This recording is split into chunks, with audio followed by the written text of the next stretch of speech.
करते हैं ईवीएस समाधान के एक और लेक्चर में आप सभी का जो हमारा चल रहा है सेमेस्टर फर्स्ट और फर्स्ट सेमेस्टर की बात करें पेपर फर्स्ट की यूनिट नंबर हमारी 4 चल रही थी। जो हमने इसका पार्ट स्टार्ट कर रखा था गैस अवस्थाएं स्टार्ट कर रखा था।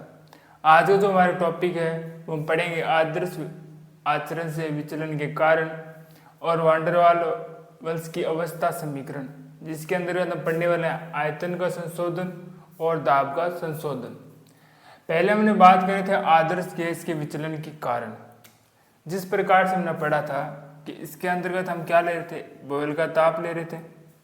ठीक है, बॉयल ताप के अंतर्गत पीवी गुणांक व दाब के मध्य क्या बनाया था, हमने ग्राफ बनाया था जहाँ ताप स्थिर था कितना था 0 डिग्री सेल्सियस, या इसको क्या कह देते हैं 273 डिग्री केल्विन ताप। ठीक है, ले रखा था, जिसके अंतर्गत हमने क्या कहा था कि जब हम ये स्थिति लेते हैं आदर्श स्थिति के अंदर जो पीवी जो गुणांक है वो हमारे क्या होता है स्थिर प्राप्त होता है। परंतु जब हमने हाइड्रोजन व हीलियम के लिए बात की थी इस प्रकार से, तो ये दाब बढ़ाने पर बढ़ रहा था। परंतु जब हमने बात की थी इनकी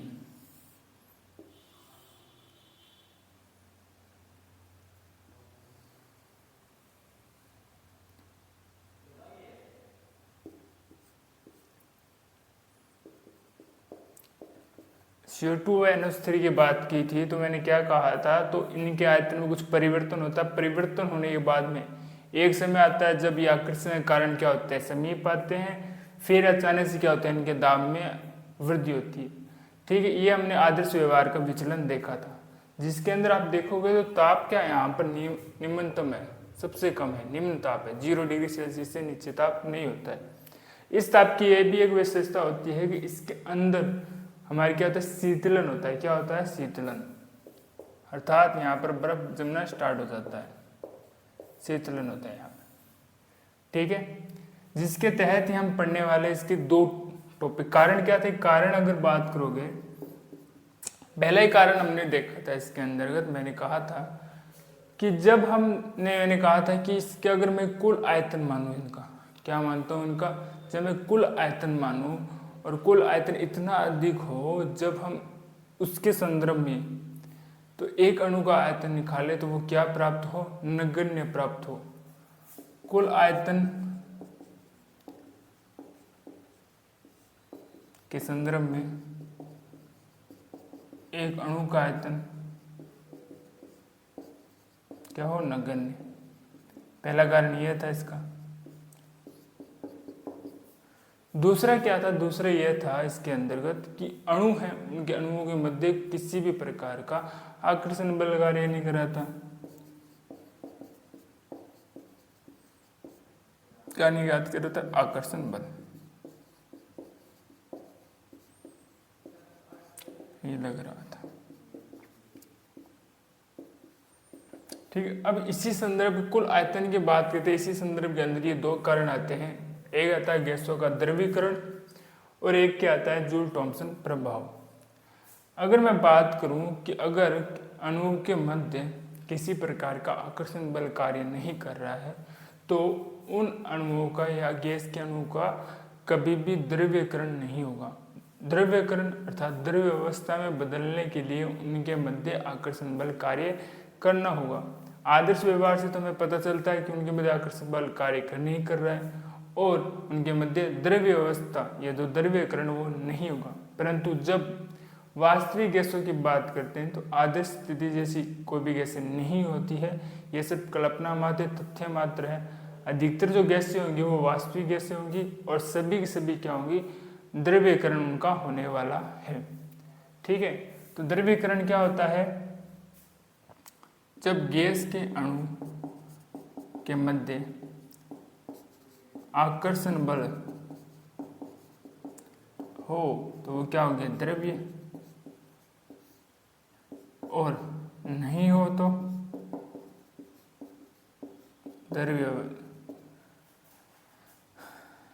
द्रवीकरण नहीं दर्शाएगी।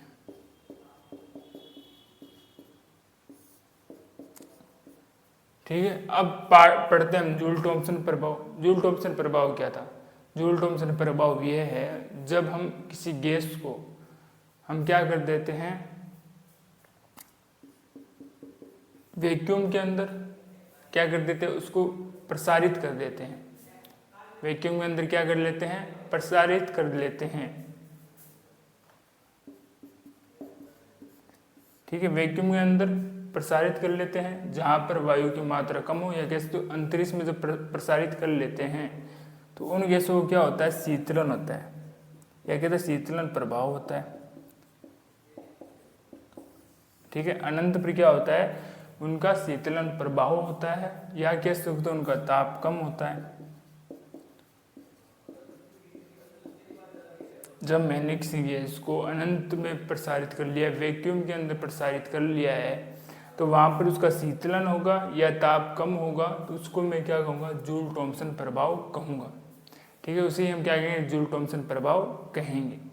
ठीक है, अब हमें ज्ञात है कि कोई भी गैस आदर्श व्यवहार नहीं विचलन करती, अर्थात आदर्श स्थिति को नहीं बताती है। तो इसीलिए क्या एक वांडरवाल्स नामक वैज्ञानिक थे, उनने इन गैसों के जो आयतन उन्होंने बताया था, दाब बताया था, उनमें परिवर्तन संशोधन किया था, और संशोधन करके क्या दर्शाया था, हमारे पास वांडरवाल की व्यवस्था दर्शाई थी और समीकरण दी थी। उन्हीं को क्या बोलते हैं हम, वांडरवाल अवस्था समीकरण कहा जाता है। सर्वप्रथम उन्होंने क्या संशोधन किया, आयतन का संशोधन किया। जिस प्रकार से हमने आदर्श व्यवहार विचलन पढ़ा था, उनमें से इसका एक कारण था या उसका पॉइंट था कि जब हम किसी भी गैस का आयतन इतना अधिक बढ़ा दें कि उसके अणु का आयतन उसके संदर्भ में एक अणु का आयतन क्या हो जाए, नगण्य हो जाए, तो आदर्श व्यवहार विचलन दर्शाती है। परंतु हमें पता है कि कोई भी गैस से आदर्श व्यवहार विचलन नहीं दर्शाएगी, तो उनका कुछ ना कुछ आयतन होगा। अब देखिए, अगर कहीं कह रहा है कि आयतन नहीं है, आयतन या कह दे नगण्य है, ठीक है, तो नगण्य आयतन है तो उस पर कोई बाउंडिंग नहीं है, तो वो क्या होंगे, अणु स्वतंत्र होंगे। स्वतंत्र क्या होंगे, गति करेंगे। स्वतंत्र क्या करेंगे, गति करने वाले। आयतन है नहीं, कोई इसको रोकने वाला भी नहीं, अणु को तो क्या करते, स्वतंत्र रूप से गति करते। परंतु हमने क्या माना, हमने कहा जो वास्तविक आयतन होता है ना, वो नगण्य नहीं होता, कुछ ना कुछ आयतन होता है। अगर मैंने माना कि वो आयतन क्या है, बी है, वास्तविक आयतन क्या है, बी होता है, और गैस के अणुओं की संख्या कितनी है, अणुओं की संख्या वो मान ली मैंने है n है, तो इसका कुल आयतन कितना हो जाता है, कुल आयतन हो जाता है इसका NB। कुल आयतन क्या हो जाता है इसका, NB हो जाता है। क्या हो जाता है इसका, NB हो जाता है। ठीक है, तो इसका अर्थ है इसको V फाइनल आयतन निकाल लेते, V माइनस क्या हो जाता है, ये NB। ठीक है, ये था इसका आयतन में संशोधन। ठीक है, इसी को हम आगे प्रयोग करने वाले। तो अर्थात हमें पता चल गया जो वास्तविक गैस है उनका कुछ ना कुछ आयतन होता है, NB आयतन होता है, अर्थात ये स्वतंत्र नहीं होगी। ठीक है, इस आयतन के अंतर्गत ये अणु, ये जो आयतन है वो अणु को क्या करेगा, घेरे हुए रखेगा। ये जो आयतन है वो क्या करेगा, अणुओं को घेरे हुए रखेगा।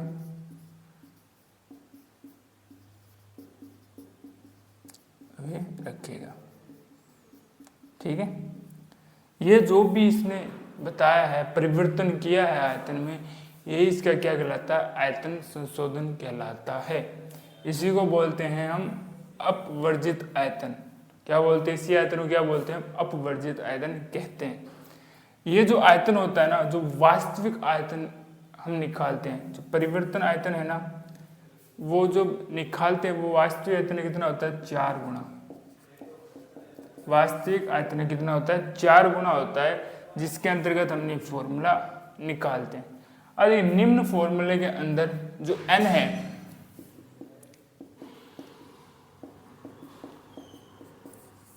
अवगाद्रो संख्या है, जिसकी वैल्यू होती है 6.023 10⁻23।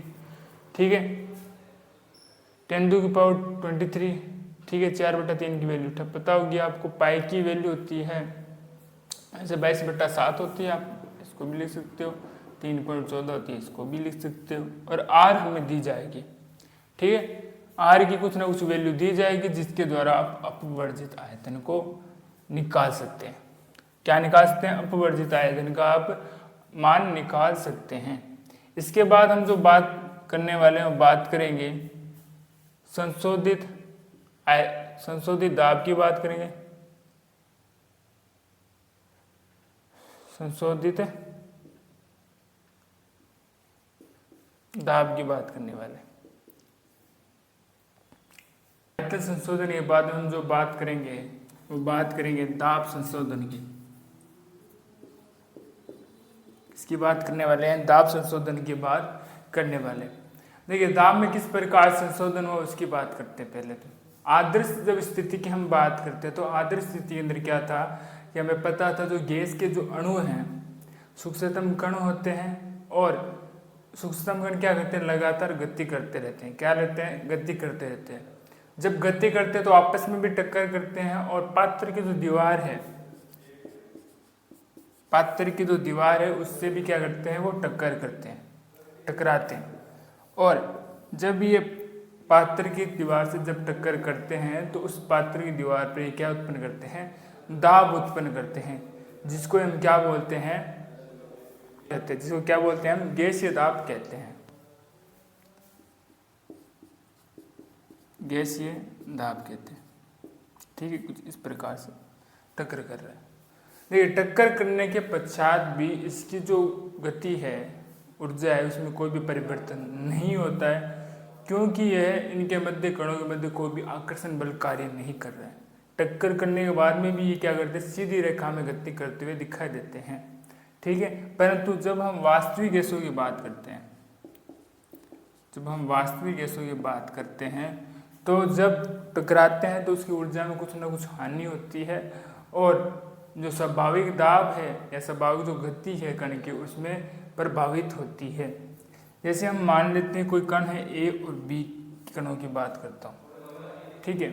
अगर मैं ए कण की अगर यहाँ पर बात करूँ तो इस पर क्या होंगे कि चारों ओर से अणु क्या लगाते हैं? आकर्षण बल लगाते हैं। कि वास्तविक गैसों की जब अब धारणा है उसके अंतर्गत तो हमें पता चलता है कणों के मध्य क्या लगता है?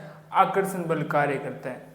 तो जो ए मॉलिक्यूल, जो ए कण है उसके चारों क्या लगता है? आकर्षण बल लगता है, जो समान रूप से लगता है। और यहाँ पर प्रभाव क्या हो जाता है? शून्य। प्रभाव क्या हो जाएगा? शून्य। और ये अपनी स्वाभाविक गति से क्या करेगा? गति करेगा कण, ठीक है।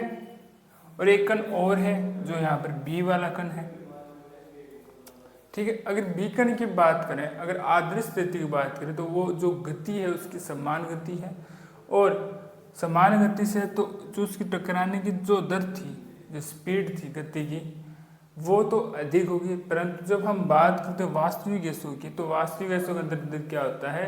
इस कण पर क्या लगाते हैं? अन्य कण क्या लगाते हैं? आकर्षण बल, इस प्रकार से, ठीक है, अपनी ओर खींचने का प्रयास करते हैं। जिस गति से पात्र से टकराना चाहिए कण उस गति से नहीं टकराता है, उससे कम गति से ये टकराता हुआ प्रतीत होता है। कम गति से क्या टकराता हुआ प्रतीत होता है। अगर ये कम गति से टकराएगा तो यहाँ पर क्या होगा? जो दाब है वो भी क्या होगा? कम होगा। दाब भी क्या हो जाता है यहाँ पर? कम, ठीक है। और यही हमारे पास क्या था? दाब का संशोधन था, जिसके अंतर्गत जो वास्तविक दाब है उस दाब से भी कम हमें दाब प्राप्त होता है, ठीक है। इसको किस प्रकार से लिखा गया? इसको लिखा गया पी डैश के द्वारा। इसको और से लिखे पी इनर्शिया बराबर हो जाता है पी बराबर पी, ठीक है। जहां अगर आप पी डैश की बात करोगे, पी डैश व्युत्क्रमानुपाती किसके होता है? अणुओं की संख्या और आयतन के वर्ग के समानुपाती होता है। समानुपाती जब आप चिन्ह को हटाते हो, एक नियतांक आता है ए बी स्क्वायर, ठीक है। अब हमारे पास पी आई और वी आई की दोनों की वैल्यू आ चुकी है। हमें क्या पता है? आदर्श गैस समीकरण, आदर्श गैस समीकरण। जब आदर्श गैस समीकरण की बात करते हैं तो होती है पी आई, वी आई और एन आर टी, इसके अंदर वैल्यू लिख देते हैं V N B P plus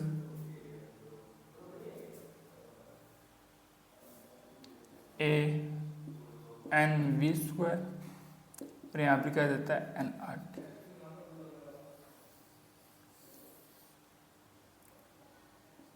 निम्न समीकरण क्या कहलाती है? वान डेर वाल।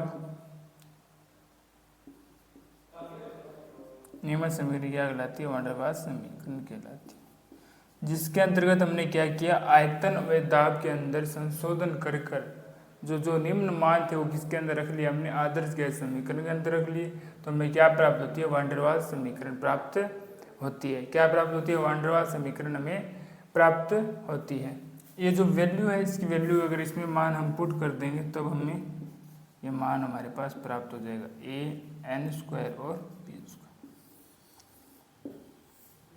ठीक है, एक बार पुनः देख लेते। मैंने क्या कहा, दाब कैसे उत्पन्न होता है? दाब होता है, कण क्या होता है, स्वतंत्र रूप से गति करते रहते हैं लगातार आदर्श स्थिति के अंदर, और ये कण गति करते हुए आपस में टक्कर करते हैं तथा पात्र की दीवार से टकराते हैं। जब ये पात्र की दीवार से टकराते हैं तो ये दाब डालते हैं, जिसको गैसीय दाब कहते हैं।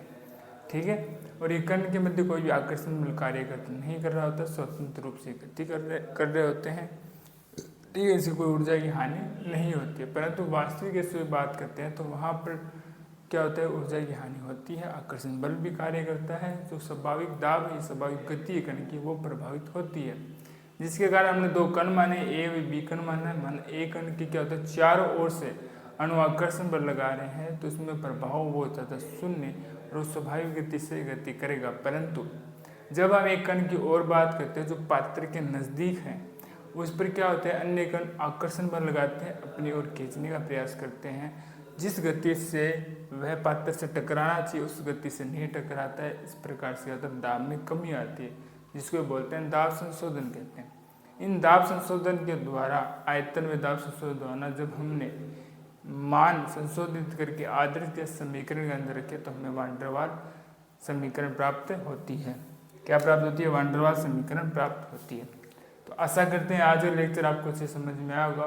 फिर भी मन के अंदर कोई डाउट्स रहता है तो उसको कमेंट्स में लिख दीजिएगा, आने वाली क्लास के अंदर जरूर सोल्यूशन दिया जाएगा। मिलते हैं आपको एक और लेक्चर में, तब तक के लिए धन्यवाद।